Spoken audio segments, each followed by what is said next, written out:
अस्सलाम वालेकुम। Today we are going to start scalp. ठीक है, स्कैल्प के सबसे पहले हम लेयर्स देखेंगे, फिर इसके sensory nerve supply, arterial supply, Venus drainage, lymph nodes and clinicals. जो फीचर्स जिस तरह सीक्वेंस में स्नेल में है उस तरह मैं बताऊंगी। So first of all let's start with the layers. Scalp की 5 लेयर्स है, उनके नाम आपने इसी तरह याद रखना है, SCALP। ठीक है, इनसे बनेंगे आगे। सो एस फॉर स्किन, सबसे पहली लेयर जो स्कैल्प में आती है वो स्किन है। उसके बाद C फॉर कनेक्टिव टिश्यू, ठीक है, A for aponeurosis, L for loose areolar tissue and P for pericranium. ठीक है, सो ये 5 लेयर्स हैं। एक एक लेयर को हम अलग अलग देखेंगे। फर्स्ट ऑफ ऑल स्किन से स्टार्ट करते हैं। तो स्कैल्प की स्किन की अगर हम बात करें तो वो थिक टाइप है। ठीक है, स्किन की हमें पता है 2 टाइप्स होती हैं, थिक और थिन। सो ये थिक टाइप है और इसमें हेयर है और इसके अलावा इसमें ग्लैंड्स भी हैं, मेनली सेबेशियस ग्लैंड्स हैं।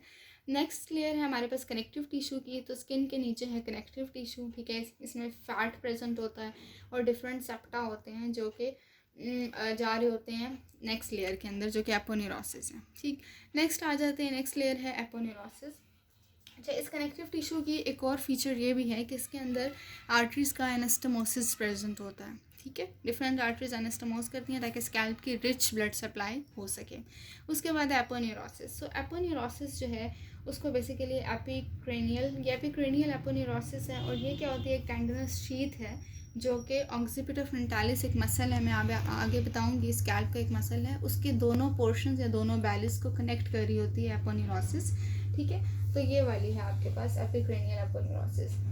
ये जो एपोन्यूरोसिस है ये अटैच होती है टेम्पोरल फेशिया के साथ, जो कि टेम्पोरालिस मसल को कवर कर रही होती है। ठीक है, और बिल्कुल एपिक्रेनियल एपोन्यूरोसिस के नीचे होती है हमारे पास सब एपोन्यूरोटिक स्पेस। ठीक हो गया। ओके, नेक्स्ट है हमारे पास next layer loose areolar tissue.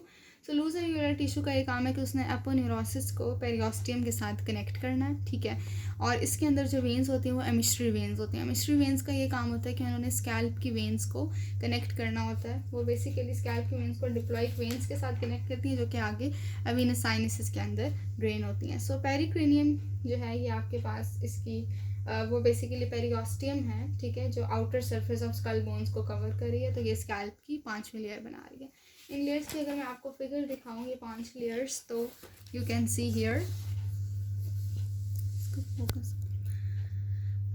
अच्छा, ये सबसे बाहर हम स्टार्ट करते हैं तो स्किन। ठीक है, स्किन में आपको नज़र आ रहा है हेयरी स्किन है, इसके अलावा सेबेशियस ग्लैंड्स होते हैं। स्किन के नीचे आ जाएँ तो हमारे पास कनेक्टिव टिश्यू है। ठीक है, उसके बाद आ जाते हैं तो ये लेयर है एपोन्यूरोसिस वाली। उसके बाद आ जाते हैं ये लूज कनेक्टिव टिश्यू है एंड देन वी हैव पेरिक्रेनियम। ठीक है, अब यहाँ पे आपको एमिस्ट्री वेन्स अगर मैं लेबल करूँ तो ये एमिस्ट्री वेन्स हैं। ठीक है, ये स्कैल्प की सुपरफिशियल वेन्स हैं। और नीचे आ जाएँ तो हमारे पास ये जो है वो सेजिटल साइनस है और ये जो वेन है।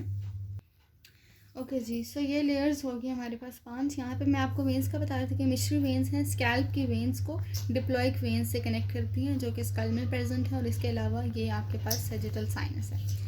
अच्छा, उसके बाद आ जाते हैं स्कैल्प के मसल्स के ऊपर। सो एक ही मसल है स्कैल्प के अंदर and that is occipital frontalis muscle. ठीक है, इसकी 2 बैलीज होती हैं, एक ऑक्सीपिटल बैली होती है और एक फ्रंटल बैली होती है। इसके ओरिजिन इंसर्शन की अगर हम बात करें तो इसका जो 2 बैलिस हैं। ठीक है, अभी मैं इसकी फिगर भी दिखाऊंगी। सो जो ऑक्सीपिटल वैली है यानी पीछे वैली, वो हाईएस्ट नक्कल लाइन से आती है। ऑक्सीपिटल बोन पे नक्कल लाइंस आपको बताई थी।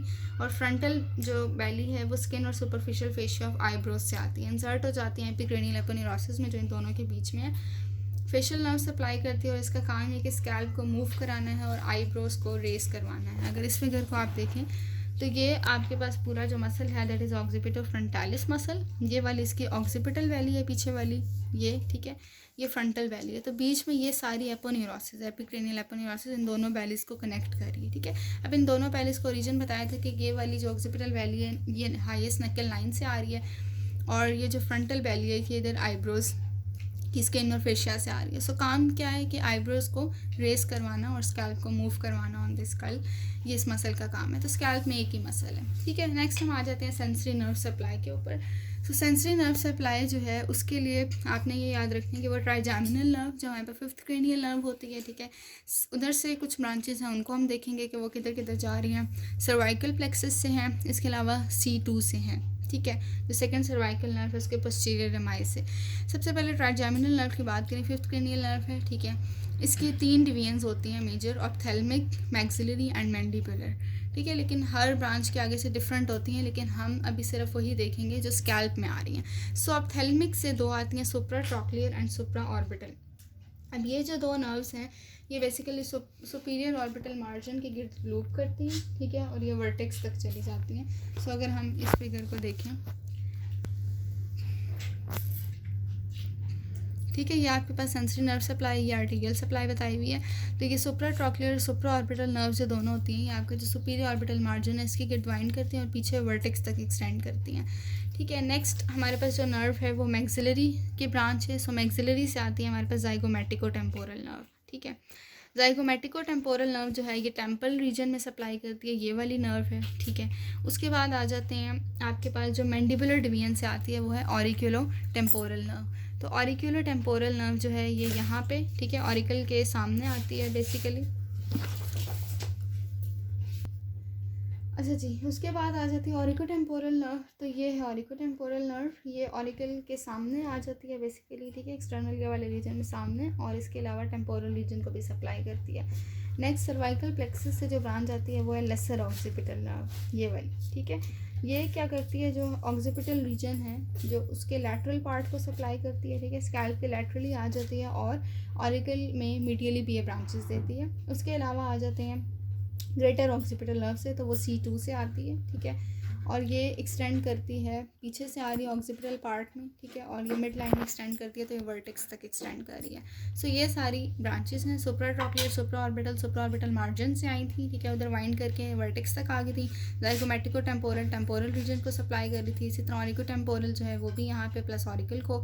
लेसर ऑक्सीपिटल जो है वो ऑरिकल में भी उसने कुछ ब्रांचेस दी थी, ठीक है, मीडियल पार्ट में, और इसके अलावा स्कैल्प के लैटरली थी, और स्कैल्प के बैक पे जो है वो ग्रेटर ऑक्सीपिटल नर्व होती है जो कि वर्टेक्स तक एक्सटेंड करती है। सो ये सेंसरी नर्व सप्लाई। उसके बाद हम आर्टीरियल सप्लाई की बात करते हैं।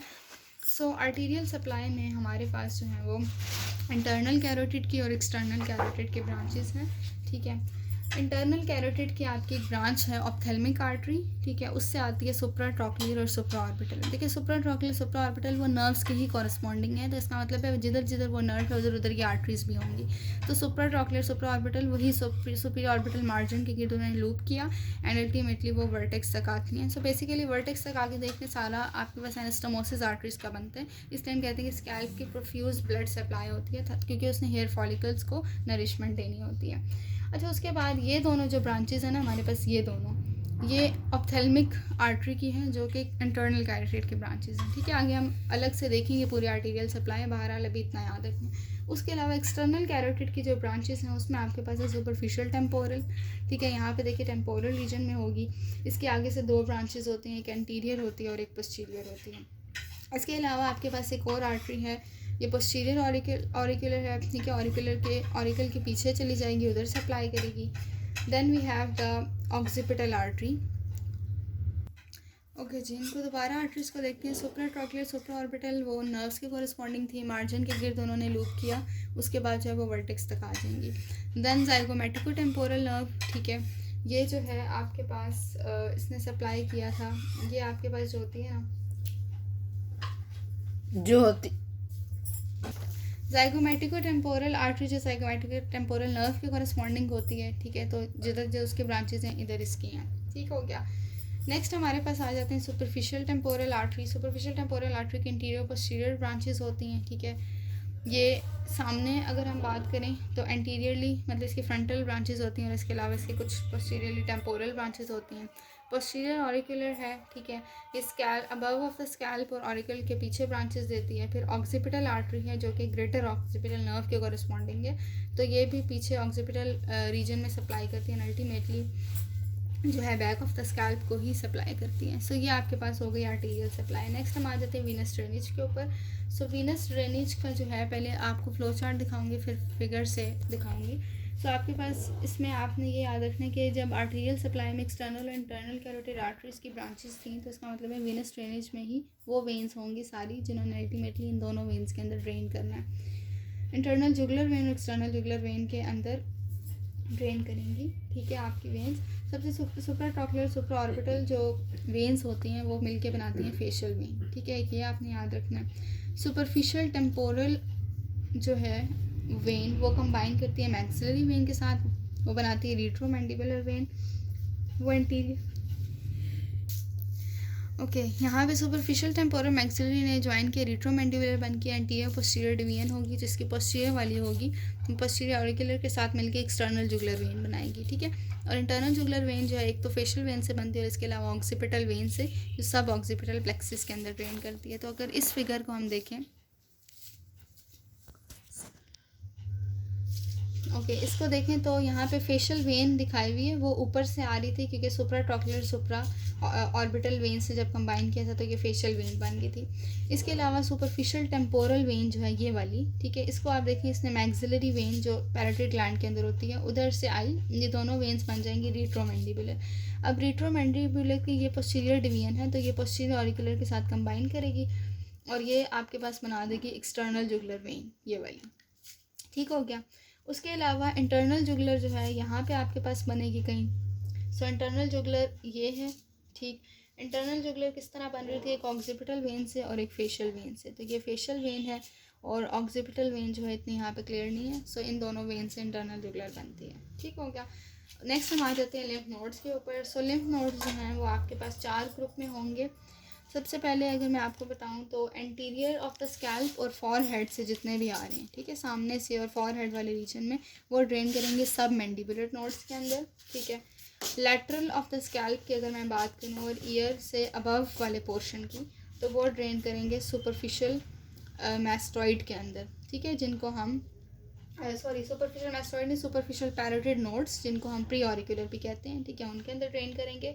और अगर ईयर के पीछे वाले जो नोड्स हैं उनकी बात करें तो वो रिट्रो ऑरिकुलर या मैस्टॉइड नोड्स में ड्रेन करेंगे, ठीक है। और बैक ऑफ द स्कैल्प में हमारे पास होंगे ऑक्सीपिटल नोड्स, ठीक है, बैक ऑफ द स्कैल्प में, जो कि यहाँ पे इतने क्लियर नहीं नज़र आ रहे। सो ये 4 ग्रुप में लिम्फ नोड्स के। उसके बाद हम आ जाते हैं क्लिनिकल्स के ऊपर। सो क्लिनिकल्स में वी हैव सबसे पहले सेबेशियस सिस्ट, ठीक है, क्योंकि हमें पता है कि स्कैल्प की स्किन के अंदर सेबेशियस ग्लैंड्स होते हैं, अगर उनका इन्फेक्शन होता है तो it can lead to formation of sebaceous cyst, ठीक है। Next we have the laceration of the scalp. हमें पता है कि स्कैल्प की प्रोफ्यूज ब्लड सप्लाई है, आर्टरीज के बीच में एनास्टोमोसिस है, तो अगर कोई भी रप्चर होता है तो आर्टीरियल वॉल्स फाइब्रस सेप्टा जो कनेक्टिव टिश्यू के अंदर है उसके साथ कनेक्टेड होती हैं, तो ब्लड क्लॉटिंग तो नहीं हो सकती, तो फिर किस तरह ब्लीडिंग को कंट्रोल किया जाता है, लोकल प्रेशर अप्लाई करके। इसके अलावा जो है ऑटोमोबाइल एक्सीडेंट के अंदर भी क्या होता है कि स्कैल्प के एरियाज़ डैमेज हो सकते हैं, ठीक है। एपिक्रेनियल एपोन्यूरोसिस की टेंशन भी प्रोड्यूस हो सकती है और डिफरेंट किस्म के वुंड्स जो हैं वो हो सकते हैं, जिसमें उन्होंने एग्जांपल दिए हैं इंसाइज वुंड या फिर गैपिंग वुंड की। नेक्स्ट है जी लाइफ थ्रेटनिंग स्कैल्प हैमरेज। अगर लाइफ थ्रेटनिंग स्कैल्प हैमरेज हो तो उसमें एमरजेंसी सिचुएशन में क्या करना चाहिए। सो बेसिकली हमें पता है कि जितनी भी आर्टरीज़ हैं जो स्कैल्प में हैं वो या तो फेस से आ रही हैं या तो नेक से आ रही हैं, ठीक है। सो अगर ऐसा कोई हैमरेज होता है तो उसके रिजल्ट में आपने क्या करना है, कोई भी चीज़ लेनी है, बेशक शू लेस है या कोई भी स्ट्रिंग टाइप चीज़, उसको आईब्रोज़ के ऊपर वाले रीजन में और इसके अलावा जो है वो ऑरिकल से ऊपर वाले रीजन में, ठीक है, ईयर से ऊपर वाला जो पोर्शन है वहाँ पे सही ज़ोर से बांध देना है, ठीक है। उससे क्या होगा कि ज़ाहिर बात है ब्लड फ्लो नहीं हो सकेगा, तो ज़्यादा जो है वो ब्लीडिंग रोकी जा सकेगी। और उसमें जो आपने लूप बनाया होगा उसके अंदर कोई भी पेंसिल या वो डाल दें ताकि प्रेशर की वजह से जो है वो ब्लीडिंग को रोका जा सके। Next we have the scalp infections. Scalp infections बहुत ही कॉमन हैं, ठीक है। अब हमें पता है कि इन्फेक्शंस होंगे तो मिश्री वेन्स जो कनेक्ट कर रही थी उनको आगे जाके स्कल की वेन्स के साथ, तो वहाँ पे भी ट्रांसफ़र हो सकता है या फिर वीनस साइनसिस के अंदर भी हो सकता है, ठीक है। अगर सिर्फ स्कल बोन्स के अंदर ट्रांसफ़र होगा तो उसको ऑस्टियोमाइलाइटिस कहेंगे, या अगर वीनस साइनसिस के अंदर इन्फेक्शन चला जाता है तो वीनस साइनस थ्रोम्बोसिस भी हो सकता है, ठीक है। ब्लड या पस जो है वो जो स्पेस होती है एपिक्रेनियल एपोन्यूरोसिस के बीच में नीचे, उसमें भी एक्यूमुलेट हो सकती है, ठीक है। इसके अलावा जो सब पेरियोस्टल ब्लड या पस है, ठीक है, वो आपके पास एक ही बोन में लिमिटेड होगा, क्योंकि हमें पता है कि जो पेरियोस्टियम है वो स्यूचुरल लिगामेंट्स के साथ अटैच होती है, तो वो पस इधर उधर नहीं जाएगी। So this is all about the clinicals of scalp. Thank you so much.